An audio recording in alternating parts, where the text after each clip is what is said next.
Welcome to Tech on Reg, the podcast that explores all things at the intersection of law, technology, and high regulated industry. We're talking fintech, regtech, sextech, and more with thought leaders and entrepreneurs from around the world to share insights, trade viewpoints, and get us all thinking about responsible innovation. And here is your host, Dara Tarkowsku.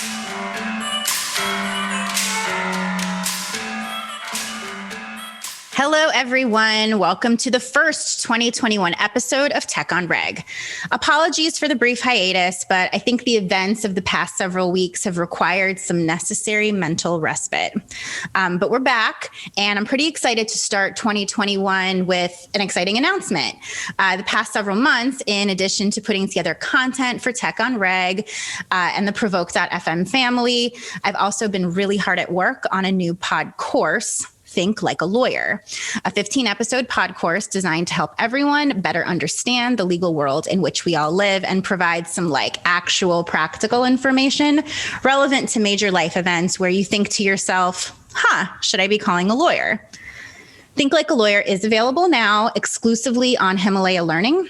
Himalaya Learning is an audio learning platform that provides an extensive library of courses straight to your ears from the world's greatest minds like Malcolm Gladwell, Tim Ferriss, Seth Godin, and more. Very happy to be sharing in the company of such awesome individuals. So to listen to this course and others like it, go to himalaya.com/lawyer, and I hope to see you there. But now, back to Tech on Reg business. I really thought there was no better way to start the year off than with an episode on crypto. Our guest today is Colleen Sullivan. Hi, Colleen.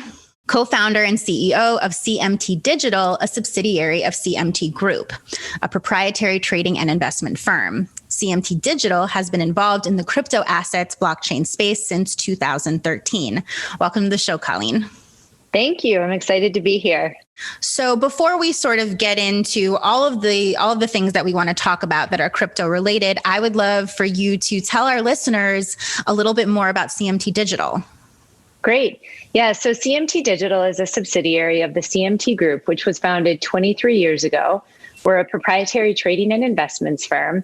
About 2/3 of the business is still in traditional finance. So we've got trading offices in London and Frankfurt. We're headquartered in Chicago.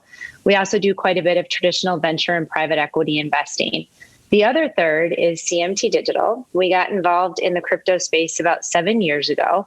And like most, it really started with a strong interest in Bitcoin. And I have, worked with the CMT founders for a very long time. They actually invested in a startup that I had right out of law school. That startup, it ended up taking about 7 years to get a rule change through the SEC that would allow people with employee stock options to use them as good collateral and listed option hedging transactions. So that's kind of the origins of how we met. And that startup was all about democratizing financial products for sort of your middle tier employees. And, also hooray for female founders. Just had to get that in. Well, thanks to the SEC, I would say, it taking such a long time to get that rule change through, the company ended up not making it. But, that failure sort of turned into an opportunity to then go practice at Sidley Austin in the derivatives group. I then ended up starting my own law firm where CMT was my primary client. So in 2013, when I really became obsessed with Bitcoin, I went to the two founders and said, I really think we should take a look at Bitcoin from an investment standpoint. And they were like, you're supposed to be our lawyer who's protecting us. You want us to go into this asset for money launderers and drug dealers. And so it was an interesting start to that process. But suffice it to say, everybody got pretty excited about it. We ended up investing in Bitcoin. We then started a proprietary trading desk where, we're trading our own capital globally on crypto spot and derivatives exchanges. And that's really grown over the years, especially now that we have more derivatives platforms to trade crypto on. And then from there, we started investing on a venture basis. We've now invested in 45 companies in the crypto blockchain space. So we've been a really active investor. It's been a lot of fun. And we also have an initiative called CMT Digital Labs. And the most recent activity we've had out of that is co-founding the Chicago DeFi Alliance along with Jump, DRW, and Volt Capital. And that has been a lot of fun. So we work with different projects in decentralized finance or DeFi and just really work together. I think initially we thought that we would be teaching DeFi a lot about traditional trading and what you need to do to attract, traditional liquidity to your platforms. But I would say the opposite has been more true, where we've been learning, a lot more than we've been teaching. So we just announced our third cohort earlier this week, and it has just been an absolutely fantastic experience. I love all that action happening in Chicago. Oh, it's wonderful. Yeah. And, many people, if you have listeners that are used to the proprietary trading world in Chicago, they'll know that, we usually don't talk, right? It's very competitive. Everybody's very underground. So to think about like CMT, DRW, and Jump collaborating in the traditional proprietary trading world, that just wouldn't happen. But what's so wonderful about crypto is you have these firms that really understand that we're so early, and it makes a lot of sense to collaborate and just really help build a strong foundation for the space. There's enough to go around for everyone. And Jump, DRW, they really have the same mindset. It's just been such a pleasure working with those guys. We're really fortunate. Well, it sounds like you're doing really, really interesting work, not only at CMT, but, as giving back to the community, like sort of the community as a whole. I know you're also very active in sort of the regulatory advocacy realm. Obviously, I sort of forgot that you were a big law refugee like me. Yes.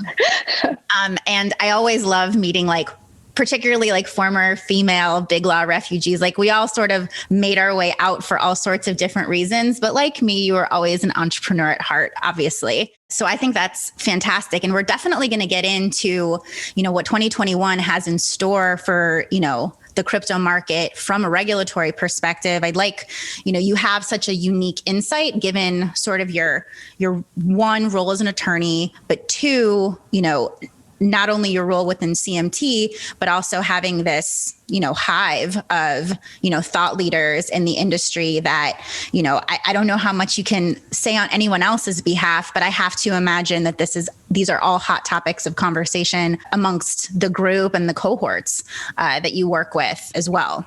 For sure. Yeah. And I think one of the things we'll end up talking about is the FinCEN proposed rule. And I can share some of the discussions we had with, with the Chicago DeFi Alliance specific to DeFi, because as you can imagine, a lot of, projects in the DeFi space were pretty concerned when that came out. And as part of that initiative, we do have a regulatory task force that's led by Jake Shervinsky, who's the general counsel at Compound.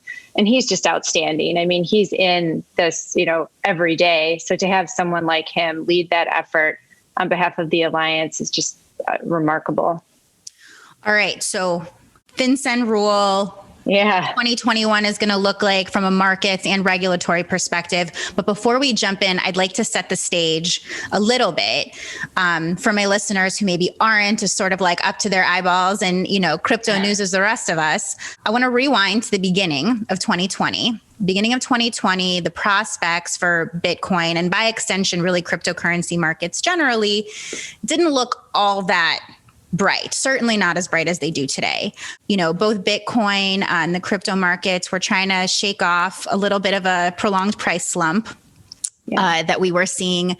And, in some people's views, a rise in crypto crime. So market liquidity generally remained kind of low. Institutional investors were, I think, still a little cautious, maybe not CMT Digital, but other institutional investors certainly were a little nervous to dip a toe. But then the pandemic happened. There was multiple rounds of seemingly unchecked stimulus spending by some central banks. And Bitcoin got a little bit of a shake from its price stupor, which generally I think strengthened its position, the economic proposition of stored value. Generally, that's sort of my outlook. The price coasted past 20,000.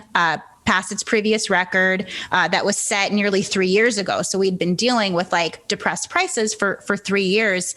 And then early December, in 2020 just started skyrocketing. And then right before December ended, you've got skyrocketing prices and like a more advantageous market than we've ever seen. And then FinCEN proposes a rule. I like to call that the crypto market's early Christmas present. So, Colleen, I'd like you to tell our listeners a little bit about what that proposed rule was.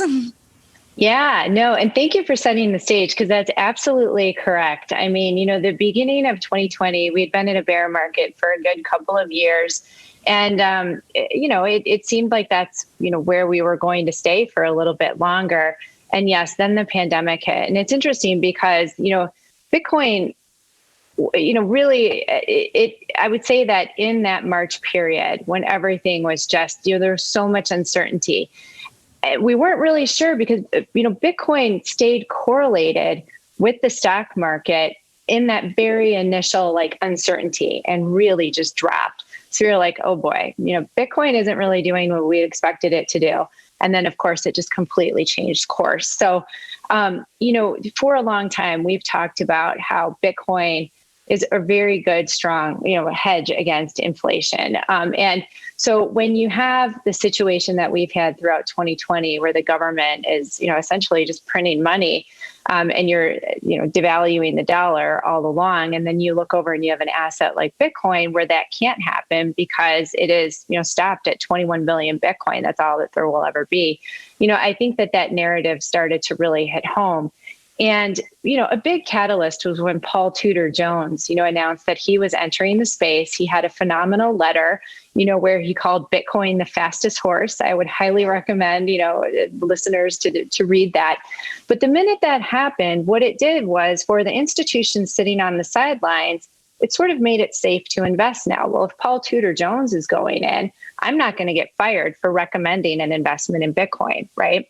So it really started to change that narrative. Tudor, crypto influence. Oh, that's what you bet. You bet. And that letter, I mean, when he called Bitcoin the fastest horse, you go on crypto Twitter and you just get horse memes all the time because of that. But that really was a big catalyst. And then you had the issue with trying to get stimulus money to people, right? Physical checks in a time of COVID, especially in the early days, you're scared about touching paper. Does money carry COVID? No one wants to go to a bank. There were all these issues. So could they even go to a bank? That's right. Like branches were closing all over the place and everyone had the rubber gloves on. Yeah, no, absolutely. I mean, so then all of a sudden digital money makes sense, right? So what if the Fed or your local bank could send you digital dollars to your wallet? And let's say that they want to stimulate the Wicker Park economy. So then they say, okay, here's 1,000 digital dollars, and they can only be used in the 60622 area code because we want to stimulate that part of the economy. So all of a sudden, those discussions are taking place simultaneous too. And then, it was really fascinating too, because as all of this is happening, in June, a decentralized finance project called Compound moved from, sort of its venture capital status to a fully decentralized protocol, and DeFi just took off. So you've got your traditional financial system where you're seeing all kind of these problems are being highlighted because of the pandemic. And you look over on the other side and there's this new financial system being built from the ground up. So to add some perspective here, the most significant decentralized exchange in DeFi is Uniswap, and in the last 12 months, volumes have grown 47,000%. And one of the primary assets that seems like a lot. 47,000% seems like a lot. How much? It's amazing. Before we started recording, I think we were comparing that to how gold was behaving. Well, yeah. So, and that's interesting too, because Bitcoin, a little contrast there. Yeah, no, I mean, and it kind of just fits into this narrative again, where, in the last 12 months, Bitcoin is up 331%. Gold is up about 18%. So, I mean, I think you start to see this generational shift where which asset do you want to have as your hedge? And of course, there's room in a portfolio for both. But I think we're starting to see this shift where it's much easier. You go to the airport and you carry like 12 bags of gold bars, or you've got Bitcoin on your wallet, right? Like it just starts to make sense. So yeah, it's well, really but remarkable. the shift, right? I think exactly to your point, the shift is there are more people now willing to make room for those crypto assets in their portfolio than there were before. Right? Absolutely. So no one's saying to dump all your gold. We're just saying it might be for sure. It might be. I mean, like if you do want to dump your gold, like I'll take it. Like that's right. That's fine. But there's now room and a little bit of comfort. So what did FinCEN drop on you guys right before Christmas? Yeah. So FinCEN. So the holidays were an interesting time. And to take it back a little bit, we've known for a while that Treasury Secretary Mnuchin was not a big fan of crypto. And we started hearing rumblings late summer, early fall, that he was actually looking at ways to ban Bitcoin. Now, whether that's true or not, hard to say. I don't know that firsthand. But I mean, I think it probably became pretty clear that there's no CEO of Bitcoin that you can call to try to shut down Bitcoin. It's not going away. It's not. No. And then from there, we heard that the focus was then on, okay, we can't ban Bitcoin, so let's just ban all self-hosted wallets. And so a self-hosted wallet is just, you holding your crypto for yourself. It's like having cash in your wallet, right? So I hold my Bitcoin in my own digital wallet. So the thought was, okay, well, let's ban self-hosted wallets. Well, you really can't do that either. So then I think the next iteration was, okay, well then it's sort of like Operation Choke Point, right? Let's not allow regulated financial institutions to deal with self-hosted wallets. And that's kind of where things were shaping up.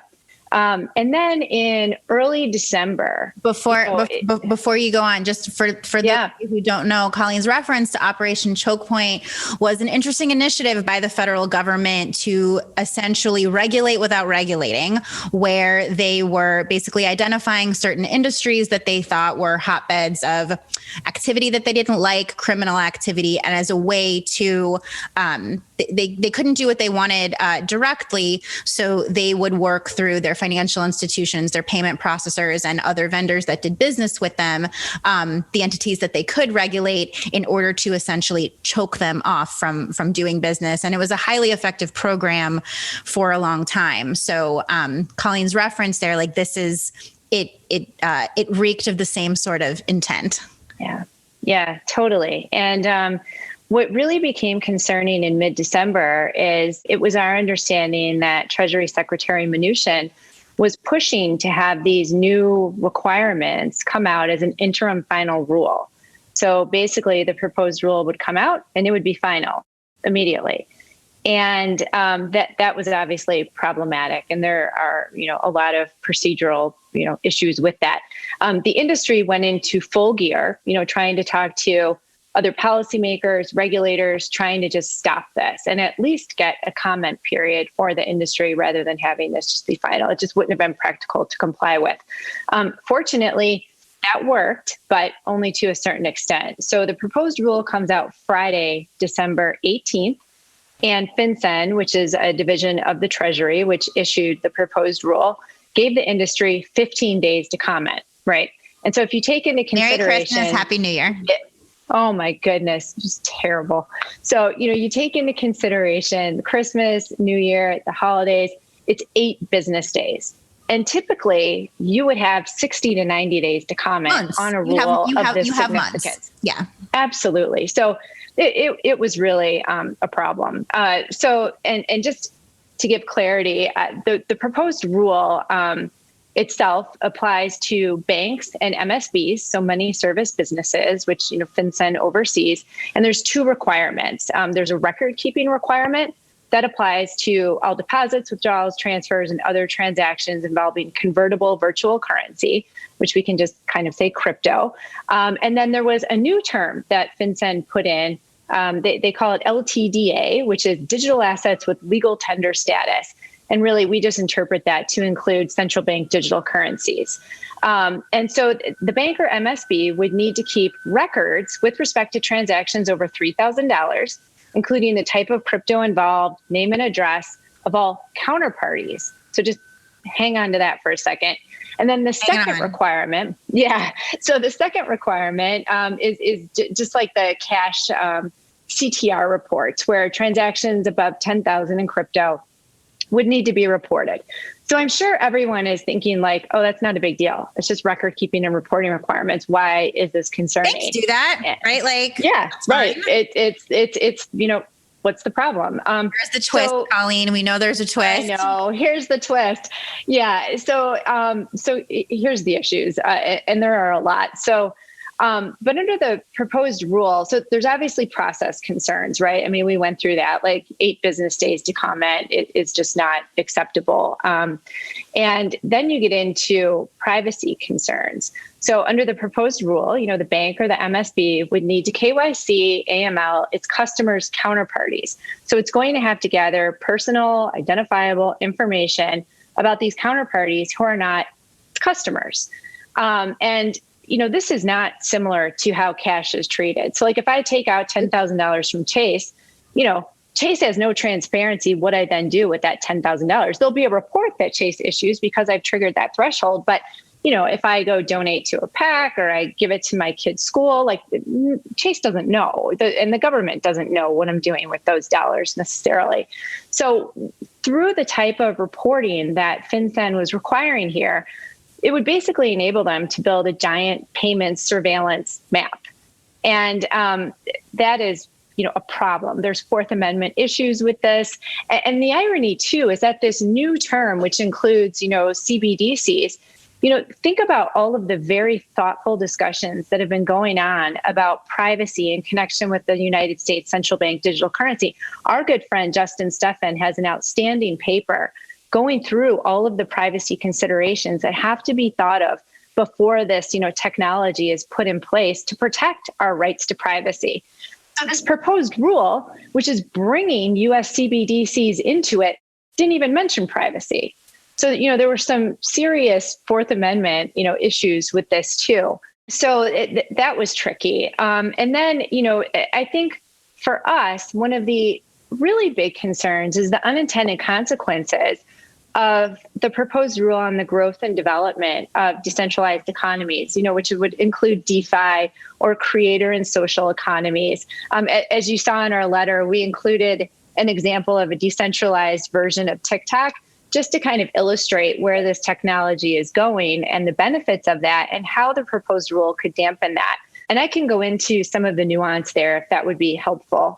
I mean, we can touch on that in a minute, but so reading between the lines here. So it's a record keeping requirement, and you've done a really good job of saying, no, it's a record keeping requirement, but we're actually doing KYC and AML on parties that these financial institutions would never have done KYC or AML on before because they're not actually customers of the FI. So like that's certainly a twist and a turn and out of the ordinary. So there's the stated reason for why FinCEN thinks this needs to be a rule. And then there's the actual reason. From what I gather, Colleen, you think part of the actual reason is to sort of create this map and to gather this data about individuals, organizations' behavior with these assets, information that they would never have otherwise had. What's the stated reason? Yeah, I mean, I think the stated reason is that FinCEN, believes that there are some illicit activities going on with cryptocurrencies, and they want to make sure that law enforcement has a view into what's happening in that context. And I don't think you would find anyone in the crypto industry that doesn't agree with that, right? I mean, we don't want that activity in our industry. So we fully support FinCEN's stated goals. I think that different than the amount of illegal activity that's happening with cash? Oh, no. I mean, right? I think it's minuscule compared to what happens with cash, right? And I think that, I think that as crypto continues to grow, it's a tricky thing to understand, and people are sometimes fearful of it. So I think that, FinCEN too, historically has been really good to deal with. So I think that this was a very strange situation with an individual who really does not like cryptocurrency and wanted to do something about it in his final days of office. That's what I think is happening here. Now, the good news is where we are today is FinCEN has extended the comment period.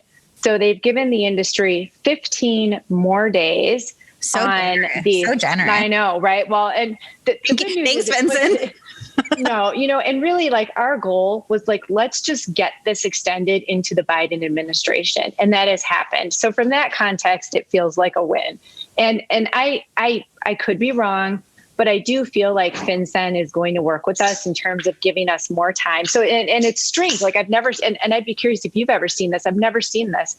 They've given us 15 days extension on the reporting and a 45-day extension on the record keeping. So they've sort of bifurcated the proposed rule into two different sections and given two different distinct comment periods. So I've seen all sorts of interesting things happen with rulemaking, including like one proposed rule later breaking up into two proposed rules. The CFPB just did that with the issuance of its debt collection rule, that it sort of like broke up.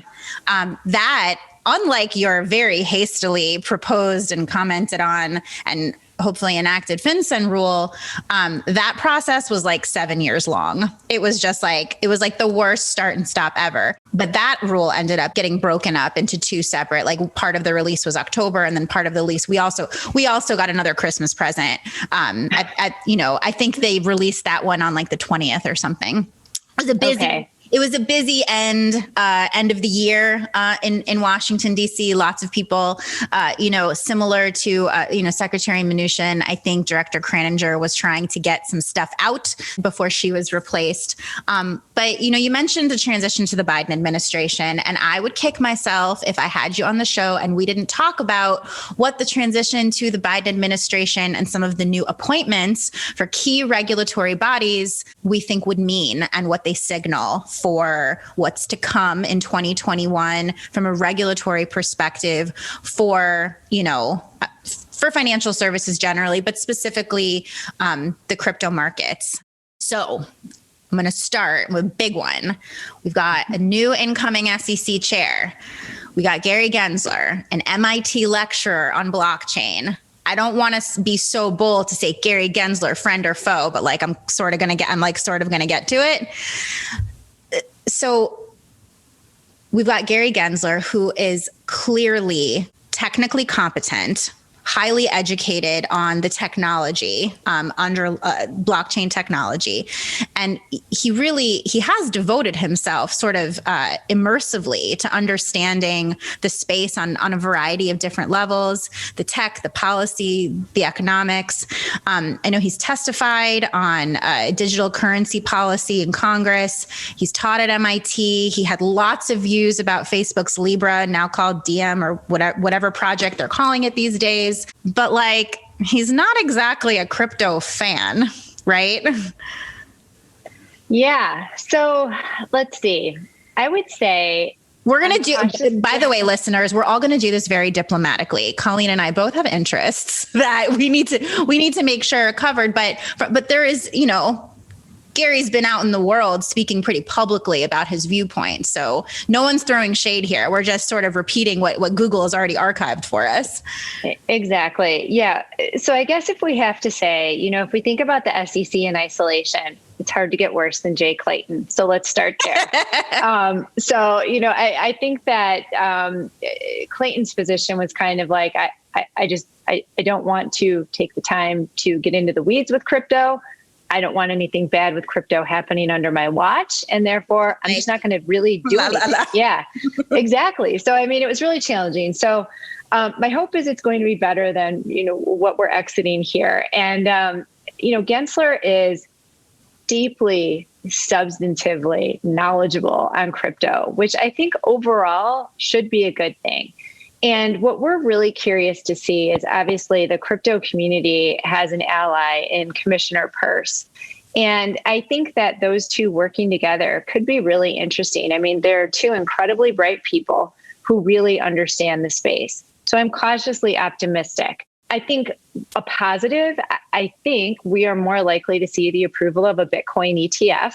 And that is something that the industry absolutely needs, because right now what you have going on is, retail people want to access Bitcoin through their standard brokerage platforms, right? And the easiest thing to access right now are products like Grayscale's GBTC. And, there's a premium that's associated with that product that is not necessarily favorable to retail investors. You also have retail going offshore on unregulated exchanges. So I think, there's been enough maturation in the space from an infrastructure standpoint, who's participating, market surveillance, all of that, where I think it's ripe for the approval of a Bitcoin ETF. There's enough. I think we're ready for that. And I think that that's more likely to happen with Gensler as chair. What I'm a little bit concerned about, and again, like you said, this is all out there in the public record, is I think he has a view that most crypto assets are securities, and that has once an asset has that label as a security, that prompts a slew of regulatory oversight, requirements, cost, work. Oh, you bet. And stress. I mean, and stress, quite frankly, that may or may not be accurate. Like, that's certainly his viewpoint on it. But there was early on in the crypto days, Colleen, as you well know, there's a lot of debate. Like, the traditional tests under the law for what qualifies as security, it's very square peg, round hole type situations, and trying to fit traditional tests. Because Lloyd, I'm apologizing on behalf of the entire profession. We're very slow at figuring out what technology fits into our regulatory environment, and lawmakers are even slower at crafting new legislation around the technology. So we're sitting here with these ancient tests about what qualifies as a security, applying it to technology that, maybe on an element or two will bear some similarity, but functions completely differently. The market is completely different than the way securities have been traditionally regulated. But the position right now is all right, well, we're not going to change the test. The test, we're not going to legislate around it. And you raised such a great point, because if you asked me, ideally, what would make the most sense from a reg standpoint, you'd have new rules and regulations for a new asset class, right? I mean, that's the right answer. But practically, we're just not going to get there. It's not going to happen. So we're stuck with the regime we have. And to your point, you're taking these new technologies that function completely differently and trying to stuff them in these old rules and regs that how could they have ever even contemplated this? And then you've got development in the crypto space happening at the speed of software, right? People from all over the world collaborating. The development is just unbelievable. It's open source software, open to 7 billion people. So, also to your point, I have a lot of sympathy for the regulators. It's really, really tricky. And, I'm fortunate that I get to think about this stuff all day long, but, you think about, the regulators at the SEC and the CFTC, they're managing all kinds of different things all day. And then they've got this weird crypto stuff. Yeah. Don't forget, everyone, there's just still regular old securities fraud still happening. Yes. That's right. All the time. Securities fraud still happening all the time. Yeah. And, they got to be worried about the Bernie Madoffs of the world. That's right. And then, add some fancy algorithms on top of that.